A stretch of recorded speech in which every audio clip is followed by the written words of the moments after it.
Hey, what's up? It's Jim, and today I'm going to talk about Mystery Science Theater 3000, episode 1110, Wizards of the Lost Kingdom. For those of you who are kind of younger, I guess you don't know that fantasy movies used to be kind of crappy for the most part. You get a big budget one every now and then, but for the most part,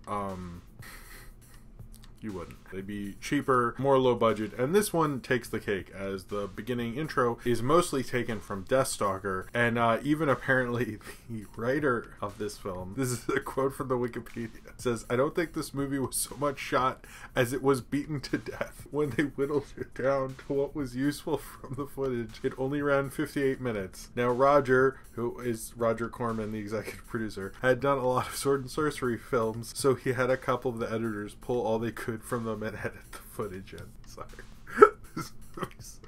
This is making me laugh. Alright, sorry. So now the finished film, the prologue basically is from Deathstalker. Because I was watching, I was like, this doesn't, I feel like I've seen this before. And then I was like, oh, I have, but not in this movie. But I've seen that movie? Does that make sense? Anyway, so Wizards of the Lost Kingdom kind of falls under the B-movie guise of 1980s crappy fantasy films. I think it's kind of perfect for kind of riffing, as it is pretty crappy. And they make a pretty good episode. Good enough that I'd actually want them to do riffs on the sequel, which is good, because if I didn't like this one, I'd be like, oh, we're doing another one. And that was kind of my reservations as I saw, you know, the episode list, and I saw they did too. I was like, man, I hope these are really funny. But if you're worried about that, which I think is like, not to doubt the show or anything, but I think when you see, you know, you're like, oh, you're going all in on this Wizards of the Lost Kingdom thing, you kind of hope that it is good enough to get you there. And Wizards of the Lost Kingdom is. It is absolutely hilarious to see them riff through it. There's a lot of things about this guy's crabby hat, which the AV Club thing tried to act like it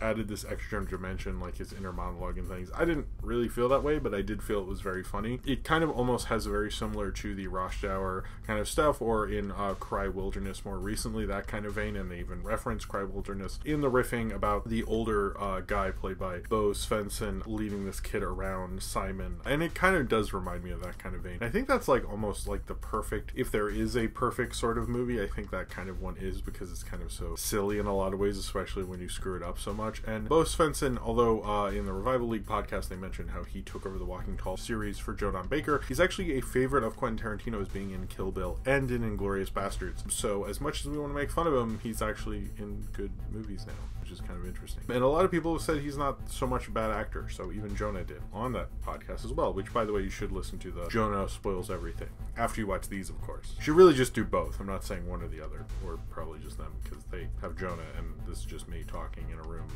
with a brick wall. But anyway, I generally actually really like this episode. I don't think I laughed out loud as much as Cry Wilderness, but this is definitely topper tier. I've noticed like the show kind of has these real high peaks in this season, and then there's usually an episode that kind of brings me down a little, but even like the lowest I've been with this season is like above quality where I'd feel most comedies are. Like most comedy series is when they get to the lowest of the low, I'm like not laughing. I'm like, why did you do this? I don't think this season has even gotten there. That's true with most Mystery Science Theater. I feel like the way the show works, you almost have the skits and the riffs work in this way that even if you don't like the skits as much, the riffs are always like decently funny. I felt like this season is so good, and this is another one that is up there with some of the better episodes. I'd say not Cry Wilderness. Cry Wilderness is still my top, but I'd say this is in like at least maybe the top 5 if I had ranked them at all. But I really like the continuation of, I feel like Barron writes them. I know they all write jokes and then they assign them to various people. They try not to do, this is a Crow joke, this is a Servo joke kind of things, but I noticed they become Servo jokes, which was Patrick Duffy as Greg Brady in Julius Caesar, which I love that multi-layered casting thing. They did do that at Mystery Science Theater Live, so I don't know. I assume it's Barron because he's more of a cinephile, but I don't know if he wrote it, but I love that Servo makes those jokes. I don't have any idea who wrote it. One surprising writer on this was Dana Snyder, who's the voice of Master Shake from Aqua Teen Hunger Force. I didn't notice any jokes that felt like he would say them, sure.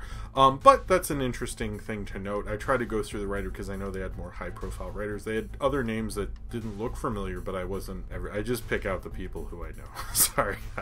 I really should make like an Excel sheet of like how many did they write and stuff. I also like the kind of beginning of the continuity with TV Son of TV's Frank having a key and opening kind of the monster reptilicus thing at the beginning of it, which I thought was kind of cool. There is some continuity. This isn't as continuity heavy as Sci-Fi Channel, but I still think it's interesting. It has some continuity. This one's probably the most continuity heavy I've seen thus far in the season because of the intro when he's holding that key and that they allude to the next part of the episode. I believe when they did things like Master Ninja 1 and 2, they didn't, I don't remember them alluding to it at the end, but if someone can correct me, I'd be happy to be corrected. That'd be wonderful. Like when they do these 1 and 2 episodes, and I don't remember Mike doing these as much. I think it's more of a Joel thing, but I guess this is more in the Joel vein, probably because he's like producing it and stuff. I love the Tales from the Crypt jokes.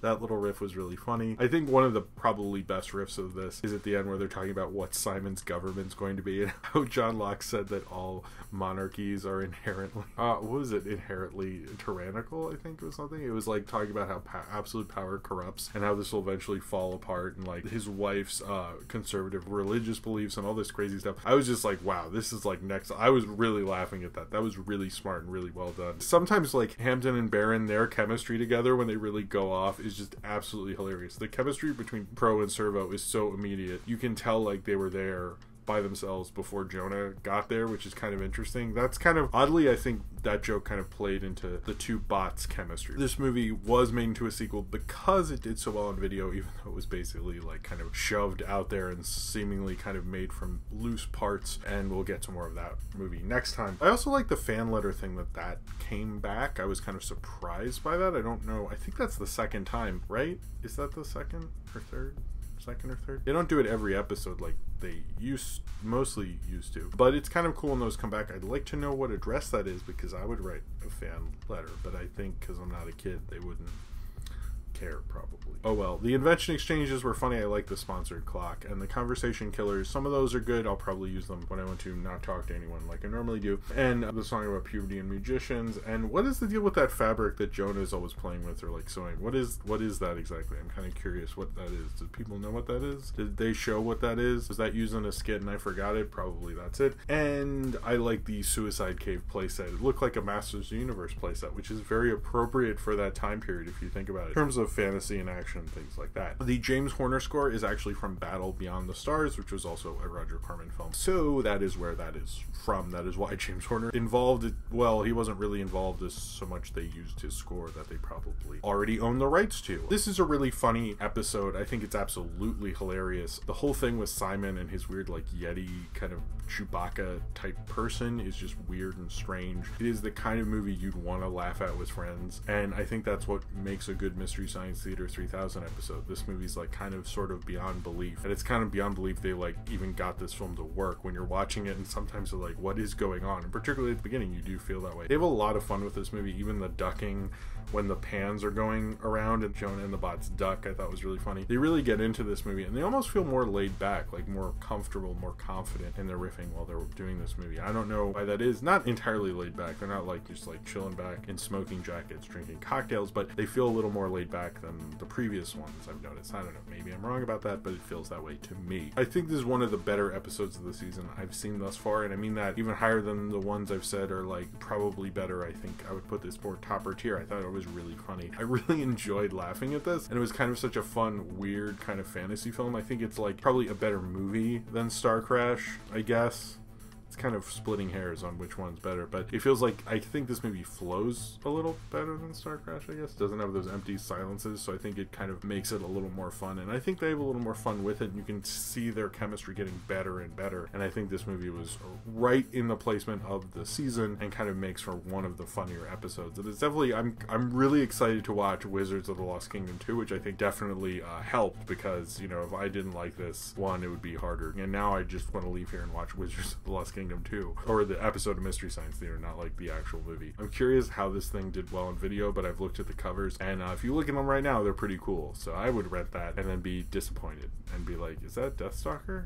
at the beginning? Did I rent this? Have I seen this? And that's what you'll probably think too. I think this is a really funny episode and probably one of, seriously, probably next to maybe 2 or 3 next to like Cry Wilderness of Beasts of Hollow Mountain, which I also really liked, and the more I think about it, the more I like. This is probably up there, or at least of the first 10 that I've watched of this season. I cannot say fully all of them, but I think it is a fairly funny and hilarious episode that lives up to Mystery Science Theater, much like all the other episodes of this season excellently has. This one does. So if you have seen Mystery Science Theater 3000, episode 1110, The Wizards of the Lost Kingdom, and you would like to talk about it, then comment below in the comments and subscribe if you would like to. Oh, if you're wondering, there was a mic thing at the end, so I did re-record this and it was the next day. Anyway, that's why this shirt. See you next time.